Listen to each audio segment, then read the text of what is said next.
So here I am on block A and we're pretty much done with the prep and ready to plant. So the 10 bed standard size beds are all done and the perennial bed's still plastic over, and that'll be like that for the winter. That was just my landlord going past, so I thought I'd give him away and be nice.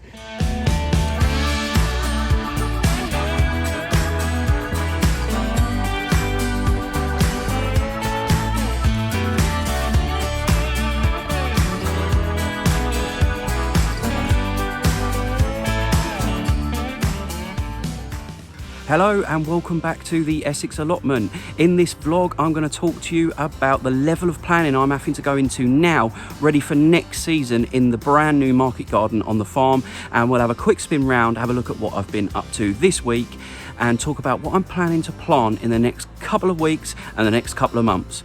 So let's get straight into it.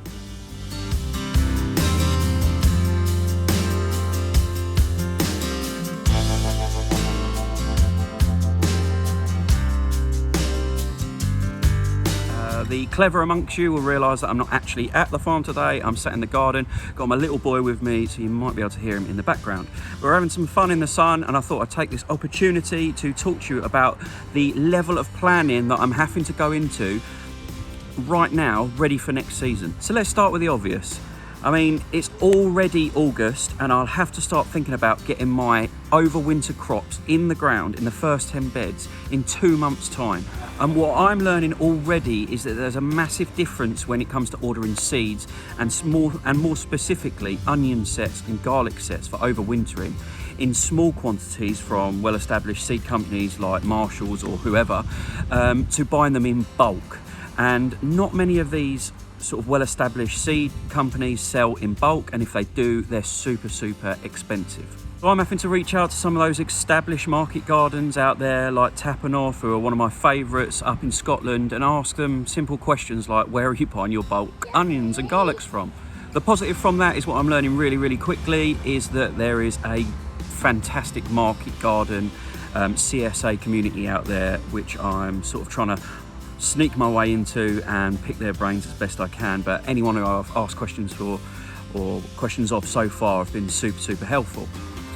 But that is just buying bulk garlic bulbs or onion sets as an example. That's before I'm even having to sit down now and go through types of varieties. Obviously I've got some favourites of mine that I've grown in small quantities, but now again, when you're upscaling to a market garden and for commercial sales, you've got to look at things slightly differently. So rather than just picking my favourite tasting garlics, which I can manage in small quantities, you know, I've got to look at the longevity of the product once it's been harvested, how well that tastes like remains, you know, for over the storage time, and you know, all those little things that are slightly different to growing for yourself as opposed to growing commercially on, albeit a slightly bigger scale.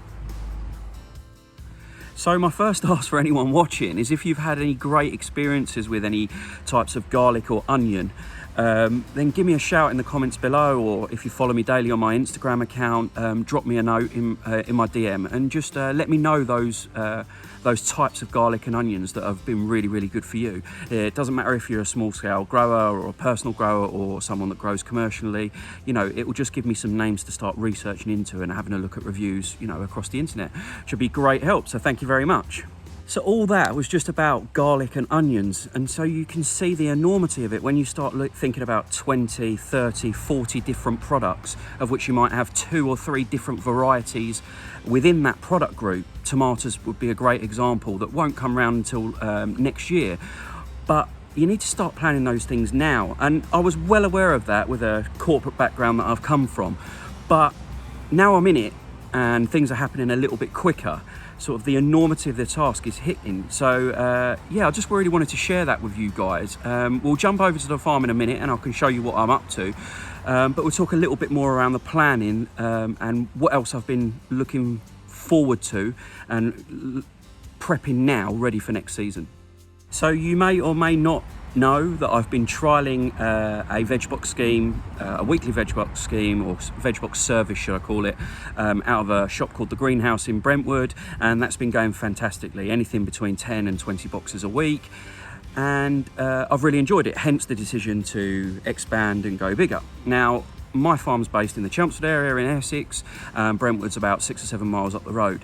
I'd be a fool to not try and tap into the Chelmsford area. So the second bit I'm planning that I'm already having to start now and research and search out is drop-off and collection points. At the moment, on a Thursday evening, I'm just taking those said 10 to 20 boxes to Annie at the greenhouse and dropping those boxes off, and then 9 times out of 10 I'm staying there and waiting for my customers to turn up in sort of an hour's time slot, and that's worked fantastically, but again on a small scale. When I scale that up, I'm going to need 2 or 3 different drop-off points maybe, and as I've said, some around the Chelmsford area to really tap into that market. So at the moment it's a little bit weird, and again I'm going back to my corporate sort of background, and I'm literally having to cold call or cold email people that I don't really know, that have got independent businesses and small businesses around the Chelmsford area, asking them if they're interested in getting involved with my veg box scheme. So for example, I've reached out to a few refill stores and eco-friendly stores which are similar, have a similar concept to the greenhouse in Brentwood, which I'm using at the moment, to see if they'd be interested in becoming a drop-off or pick-off point for my veg boxes next season. But I've literally been doing that like in the last 24 hours, and I've had no responses so far, which isn't anything to worry about at this moment in time. It's best to plan enough early in advance, and I've always got the opportunity to do some delivering, which is less environmentally friendly, less, it would eat into my profits when you start thinking about delivering time, people to deliver, and the cost of delivering, as opposed to dropping, between 10 and 20 boxes off at 3 or 4 different locations around Chelmsford.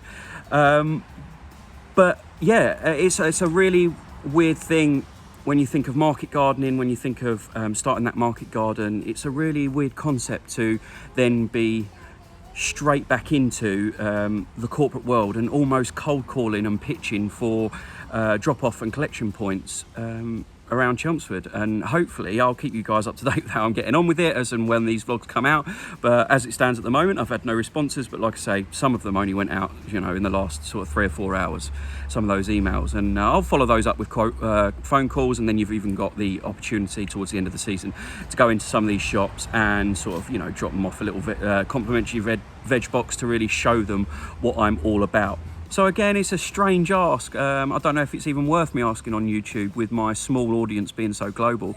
But if there's something I'm missing, drop it in the comments below. When it comes to asking if you've got any other ideas, I'm not, albeit I've got a very corporate background, and I've done 14 years for a retailer, heavily involved in fruit and vegetables and purchasing and stuff like that. I've not necessarily got experience in, I suppose this is more salesy than anything. So yeah, chuck it in the comments below if you can think of anything that might help. But yeah, that's sort of where I'm at the moment, with not much going on at the farm. Obviously, I've prepped those 10 beds, which we'll have a look at, and we'll have a walk around, and I'll start talking to you about what I see going in the next few weeks, in the next few months in the ground.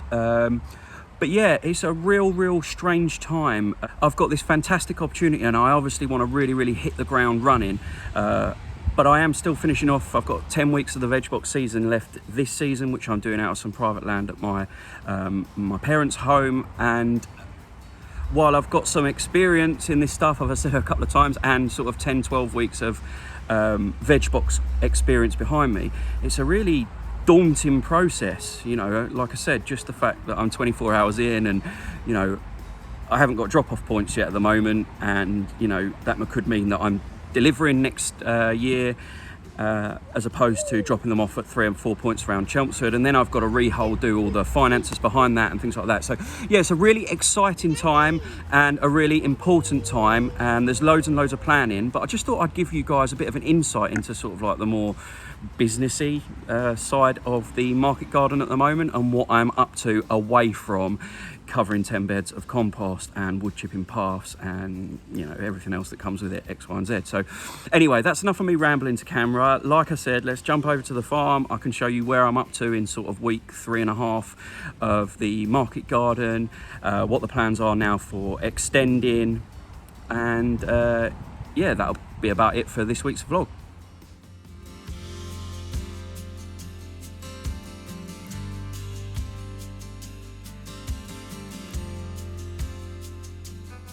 so here I am on block A, and we're pretty much done with the prep and ready to plant. So the 10 beds, standard size beds, are all done, and the perennial bed's still plastic over, and that'll be like that for the winter. That was just my landlord going past, so I thought I'd give him a wave and be nice. I'm here with my little boy for the first time. It's the first time he's been here to have a little look. But yes, the 10 beds, they're all prepped and ready to be planted. So I just thought I'd talk you through what I've already decided I will definitely plant this season, or this winter to overwinter. And yeah, we'll have a look in a little bit more detail. So as I said, this is block A, and then as the beds go along, you've got 1, 2, 3, 4, 5, 6. I'm at the far end of the block at the moment. So what I've decided already is that I will be overwintering onion sets, both brown and red, and I will, as we discussed earlier in the video, I will be overwintering some garlic ready for next season. The quantities of onions and garlic that I'm going to have to plant are much bigger than anything I'm used to. Now I'm growing commercially commercially properly, as opposed to just for a hobby and the veg box trial that I did this season. I think I've said in the previous vlogs, or maybe even earlier in this vlog, that my beds will be should I say 75 centimeters wide and 15 meters long, so 1,500 centimeters long, which means when it comes to onion sets and garlic, I can fit around 750 sets or 750 garlic cloves in each of my beds. So that means that they will have a 10 centimeter spacing, and the rows will be 15 centimeters apart. That might seem quite tight, but although I've got all this space to use, I don't want to use up beds and beds and beds full of garlic and onions. And they will be out of the ground sort of early part of the summer, so I'll be able to follow them on with a succession crop later in the summer. So in these first 2 beds on the sort of left-hand side of block A, so it'll be block A row 1 and block A row 2, I'm going to do 750 brown onions and 750 red onions, probably the same variety, or 750, and then probably have my next succession of onions grown from seed at the start in next spring. And then I've popped over to the right hand side to show you where I plan to plant the garlic bulbs or the garlic cloves that I was talking about earlier. And I think I'm going to go for 2 beds of garlic straight from the off, because unlike the onions, I can't have another succession from seed next season or at the beginning of the season. So I'm going to have to do all my garlic growing sort of from October to the beginning of summer. So same spacing, 10 centimeters between each clove and 15 centimeter rows, spacing between the rows, spit it out, and that will give me 750 bulbs in each bed. I'll do 2 beds. So if you're great at maths, that means you're going to have 1,500 cloves of garlic to save for next season, so I don't have to buy them again and sell as part of the CSA scheme that we were talking, or CSA service that we were talking about earlier, and also some farmers markets and bits as we go on through the season. So that's all I've got planned, like set in stone so far. As you can see, although I've got all this space and 10 beds, 10 huge beds, before we've even started, that means that 4 of the 10 beds are already taken up for overwintering.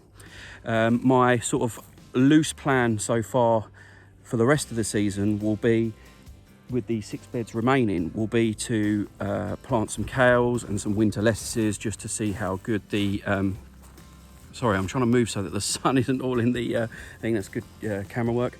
And the other thing that I'll be trialling, which I've an idea that I'm pinching from Steve on Steve's Seaside Allotment channel, that he does on a smaller scale on his farm, or his allotment should I say, is planting field beans in any beds that I won't be growing crops in over winter, as a kind of green manure, and you can eat the tops throughout the winter. What those field beans do, and I'll go into it in more detail in a different vlog, or better still, go and just have a look, dig it out on Steve's Seaside Allotment channel, because he's really knowledgeable. I'll be planting those beds out with, like I said, those field beans, and they're a nitrogen fixer, so they will put nitrogen back in the soil, which means my soil and growing space will be in a lot better place for next season. So just finally, I'm at the very top end of block A, at the very far end of the beds, and yeah, I've alluded to just 10 beds quite a few times in this video. What I should just clear up is I've obviously got this space behind me, and the plan before next spring is to replicate block A, sort of like for like, to make block B, which will give me another 10 beds, and then as and when I feel like I need it, replicate that to another one to block C, D, so on and so forth, and hopefully in a few years time I'll have acres and acres of blocks that will run off of this template that I've put together so far. So yeah, just wanted to clear that up. It's not just, I'm not doing a CSA scheme from just 10 beds, and I think I've got the space behind me to extending, and I will certainly be extending by a minimum of one more block before spring starts next year. The plan is sort of middle of October, once the overwintering stuff is in the ground, for me to then concentrate and focus on extending to block B.